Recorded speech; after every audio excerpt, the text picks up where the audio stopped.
Well, hi there. I'm Robin Savota and I am with eXp Realty. And one of my favorite things as a realtor is meeting with my preferred trusted vendors that also live in the Wesley Chapel area. And I am interviewing Erica Chase today. And she is in the insurance business and is with Family First Insurance Services.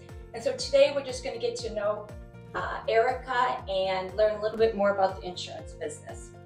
So she has been in the industry for many years, and so I just want her to talk about the couple areas of insurance that she specializes. Well, thank you so much, Robin. It's really great to meet you and to chat about insurance and hopefully, build a partnership and educate our consumers out there. There's a lot going on in the insurance industry that people need to know about. Absolutely. And we've been talking for a few minutes just to get to know each other a little bit further. And she specializes in home and auto. So tell us a little bit about that. So I work for Family First Insurance Services. We are a local Allstate agency. Allstate is our auto company, but we do have multiple vendors for home policies. We also sell umbrella policies, golf cart, boat, renters policies, you name it. And we have someone in our office that specializes in commercial policies as well.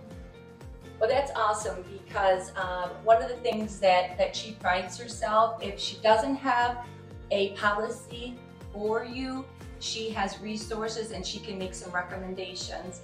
And one of the things that she shared is there are some opportunities she's had to really help some of the residents here, even in Watergrass most recently.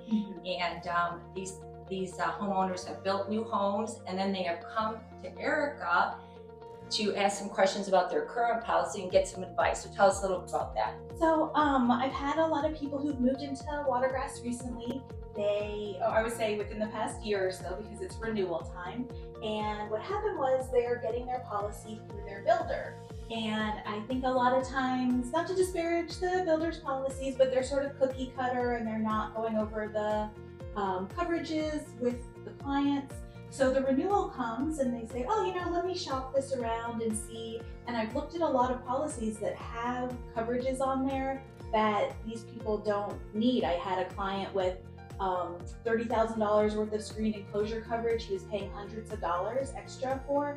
Doesn't have a lanai, doesn't have a screen enclosure. I had someone else paying for extra animal liability, doesn't have a pet. So I think it's really important just to review the coverages, see what your needs are, and I can really help fine tune a policy. Maybe stick with the same company or find a company that would work better for those clients. Right, which is so awesome. I've learned so much just sitting here talking to find out that you have coverage for items that you don't even have listed. So it's always a good idea every year when you get that bill to get other estimates or confer with other insurance experts. One of the things is I recently had a need for a claim, and I got, just excellent service. So it's always important, to reach out to the experts. And one of the ways that I met Erica is through Facebook. She said that she meets a lot of her clients through Facebook. She comes highly recommended.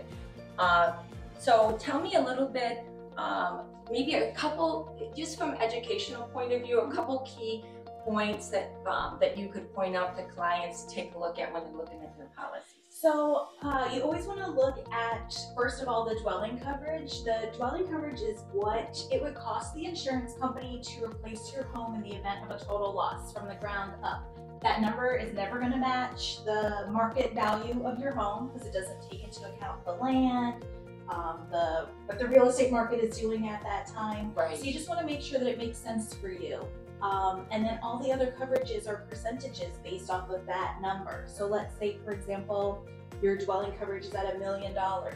Does it make sense for you to have then 50% of that in your personal property coverage? Do you have $500,000 worth of personal property, furniture, clothing, electronics inside your home? Maybe you don't. Maybe you don't need that much, and we can reduce that amount and then save you a lot of money on your policy. So there are things to look at. You just need to review the coverages, and a lot of times I find that people maybe don't even know what the coverages mean. What is other Right. structures? That comes on every Right, policy. right. Those are things that aren't attached to your house. Do you have a fence?